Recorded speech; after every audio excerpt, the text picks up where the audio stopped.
What is meant by electromagnetic induction? It is when a changing magnetic field is going to cause a electric current to be created inside a wire.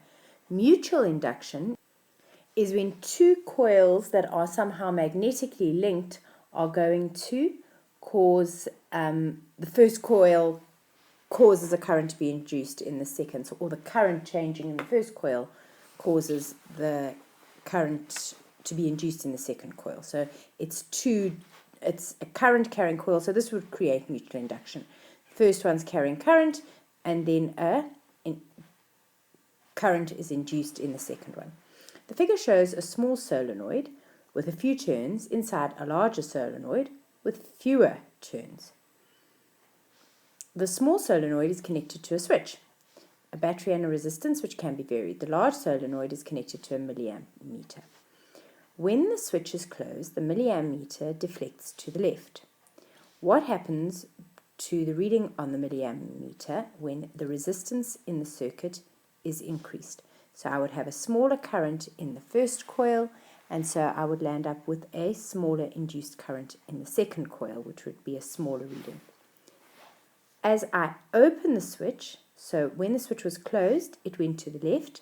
If I open the switch, the current will change in the opposite direction, so it will flick into the right. There's a steady current allowed to flow. If there's a steady current flowing, it's a DC current. There will be no change in magnetic flux, and therefore there will be no current induced in the second coil. A soft iron bar is pushed into the coil when the circuit is connected. That is going to cause greater magnetic field linkage and therefore a greater current. So then this will be a larger reading. A transformer, which is assumed to be 100% efficient, has 200 turns on the primary coil and 1,000 turns on the secondary. What is the output voltage if the voltage across the primary is 10? So it's going to be going from 200 to 1,000. We can do the calculation here, and we can say we're interested in the voltage across the secondary, voltage across the primary, number of turns on secondary, number of turns on primary. And then it's really just going to be 1,000 over 200, and the voltage on the primary is 10, which means that this will land up being 5 times more, which is 50 volts. Is this a step up or a step down transformer? It's gone from 10 to 50, so that is a step up transformer. And what is the output current? And you'll remember that the PIP is equal to VSIS, and therefore I'm going to say the input current was 6, voltage on the primary was 10, voltage on the secondary is 50, and when I do the calculation, I find that the current on the secondary has to be 1,5 amps. In a motor car, a 12,000 volt spark from a 12 volt battery is provided to the spark plug to ignite the petrol. The 12,000 volts is obtained from the secondary coil by switching current on and off in a primary coil. The coils are wound on an iron core. So in essence, we've landed up with mutual induction. Which coil has the larger number of turns? Well, the primary coil is only 12 volts, so it will have less turns, and the secondary coil will have more turns. So the secondary coil will have more. And if we were going to draw a diagram of that, we would have a soft iron core, we'd have a few coils on the first and lots of coils on the secondary. So that would be my in primary, and that would be my secondary. Why is it necessary to switch the current on and off in the primary coil? You are going to require a change in magnetic flux linkage in order to induce a current or a potential difference.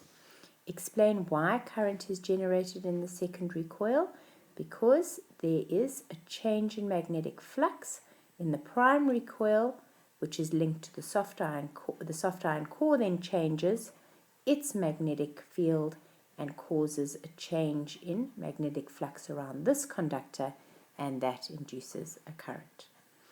What is the turns ratio for this set of coils? Well, we're going to need it to be 1,000 times more if we're going to take it from 12 to 12,000. Two household transformers have the following markings. That's what's given to us. What do the symbols VAC and VDC mean? Voltage alternating current, voltage direct current. Why do you think the transformers are marked 50 to 60 Hertz? Well, they would accept both 50 or 60 Hertz.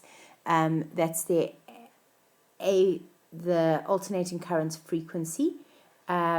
It's got a little bit of a margin of tolerance for change. For each one, you're going to have to calculate the turns ratio. So for the first one, you're going to be taking your primary, or let's go with the voltage of primary over voltage of secondary is equal to 230 over 14,5, and therefore that is the equivalent of 16 over 1, and your turns ratio, number of turns in the primary to number of turns in the secondary, will be 16 is to 1. It's a step-down transformer. The second one, doing exactly the same thing, you're going to say it's 240 down to 4,9, and therefore that is 49 is to 1. So therefore your number of turns on the primary would be 49, and you would reduce it to 1. What is the power output of each of them? So the first one is power is equal to V times I, which is going to be 14,5 and 0,8. Remember, on the secondary coil is your output. That's what you're getting out of the whole story. And that's going to land up being 11,6 watts. And on the second one, again, exactly the same equation, but this time your potential difference is 4,9 and your current is 0,45, and that is therefore equal to 2,2 watts. Now they ask you, what is the current drawn by the transformer? In other words, the input current, I primary. If it's only 50% efficient, that means that the primary power is equal to, in the first case, 23,2, double 11,6. And in the second case, the power is going to be equal to, so just make that a little bit smaller. And in the second case, the power is going to be equal to, the input power was double the output power because of the efficiency. I also know that power is equal to V times I, which is equal to, on the input, 240 times by some or other current, and this is 4,4. And for this example over here, 23,2 is equal to 230 multiplied by the current. So in the first case, the current is going to land up being equal to 0,1 amps, and in the second one, the current turns out to be equal to 0,18 amps. So that would have you working out the VI equation. A negatively charged particle moves in a uniform magnetic field as in the diagram. Find the direction of the force on the particle if it moves in plus y, minus y, plus x, and out of the page. So we're going to land up, in each case, we are moving a particle in a magnetic field. So we need to use our left hand. It is a negatively charged particle, which means that actually current flows from positive to negative, so it moves in the opposite direction. And find the direction of the force if it moves in the plus y direction. So we have to go into the minus y direction to make sense of this. So if I take my first finger and point it in that direction, and I take my second finger, and it's asking me to go plus y, but remember this is a negatively charged particle, so it has to go the opposite way. Conventional current would be coming down the page over there, and I find that my thumb points out of the page. Then, if obviously exactly the opposite for the minus y direction, so it goes into the page, and then if I am going to be going in the plus or minus x direction, I can't do it because my magnetic field's that way and my current is going that way, and they're parallel to one another, so they cause no force because they have to be at right angles to each other, or they have to at least have an angle between them, whilst there's no force when they are parallel to one another. And finally, if it's coming out of the page, I need to put my second finger into the page.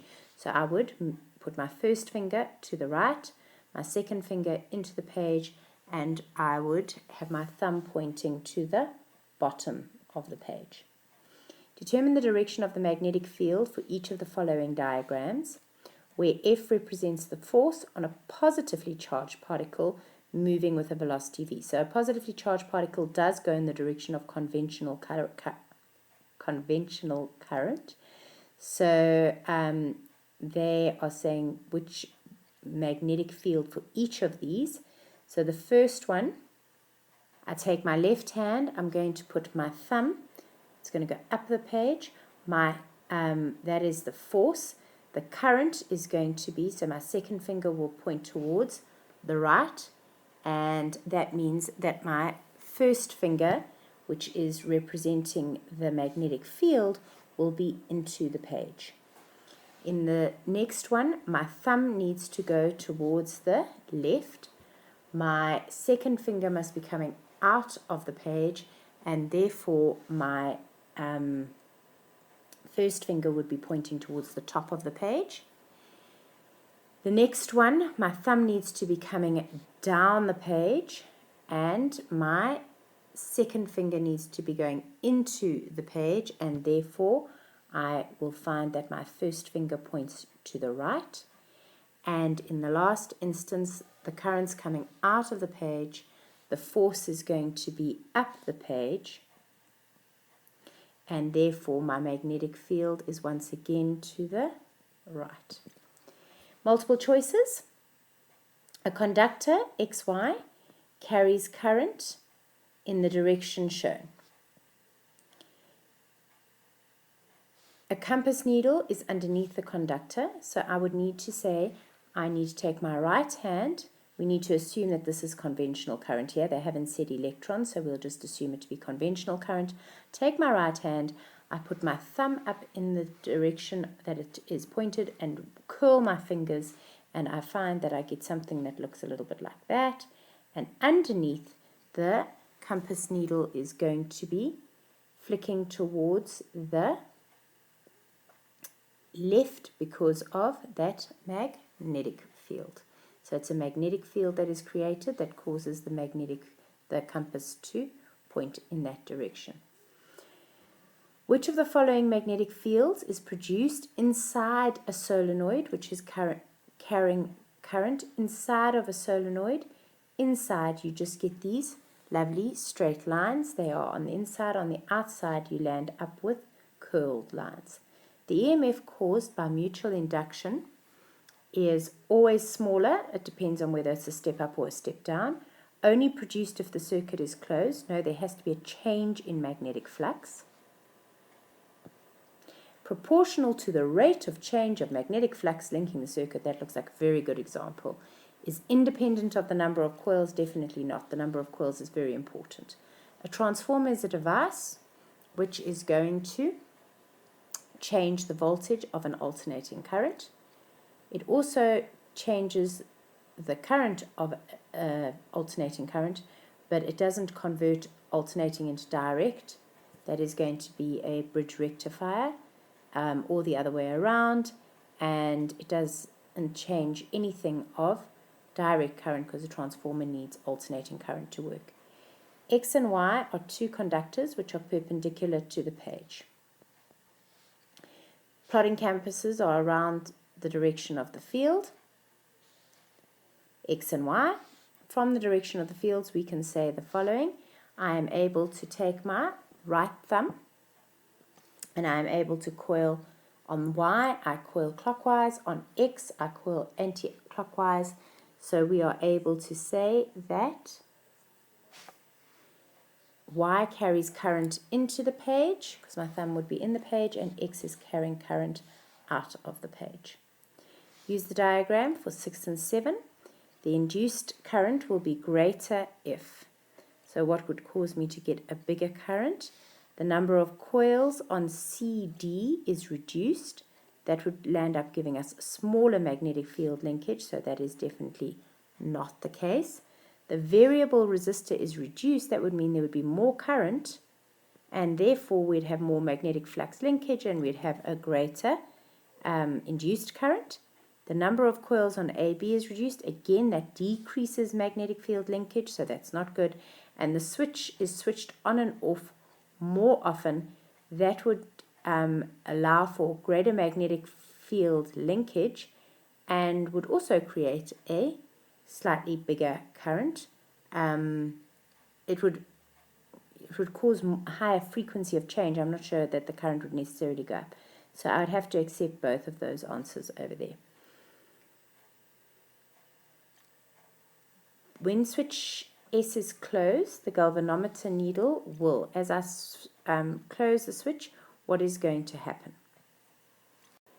First thing is I need to take my right hand. I need to see what's going on here. Conventional current goes from positive to negative. So these coils are all coming behind the back and over the front, which means this turns out to be a north pole and this turns out to be a south pole. It will be induced in such a way to oppose the inducing action. So that will be a south pole and that will be a north pole, because a south pole here would oppose a south pole over there. Once I've got that, I take my right hand again, I point my right thumb towards that north, and I find that my current is going over the top in the front, and that means it is going and around the back, over the front, and therefore my needle would flick to the right because end B is a south pole. So that seems to make perfect sense.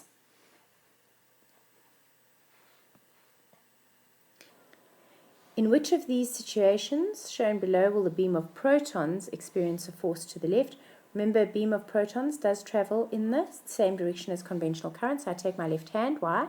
I've got a current, moving charges anyway, and I have got magnets, and I'm looking for a force. So it is the left-hand motor rule. I point my first finger from north to south. My second finger goes into the page, and my thumb will point towards the left. So B is my correct answer.